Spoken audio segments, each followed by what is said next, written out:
देखो नीतिगति आमर जहाँ नीति सब कमिटी थी और 36 नियोग था जहाँ पारित हो प्रायतः राति 3टारू महाप्रभुंकर समस्त सेवायतों को सूचना दि जाए से आसिक नीति समापन एवं मंगल आरती करेंगे और जहाँ कहले आज्ञामल काली जेहेतु टी नीति बहुल दिन अच्छी एवं द्वादश यात्रा नीति अच्छी महाप्रभुंकर काली सर्वांग चंदन लगी अच्छी त्रिमुंडी भी अच्छी एवं सैला द्विपर धूप सैला महाप्रभुंकर वंदापना अच्छी वंदापना पर महाप्रभु पालिंकी की विजय हे चंदन एवं आज्ञामाल विजय हे आज्ञामाल आगे आगे तापर महाप्रभुंकर चाप को जीवे पालिंकी जीवे।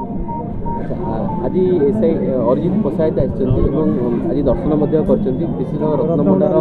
जांच कमिटर अध्यक्ष सी अच्छा कि आप देखते आज मतलब बैठक होबार अच्छी देखो जेहेतु हाई लेवल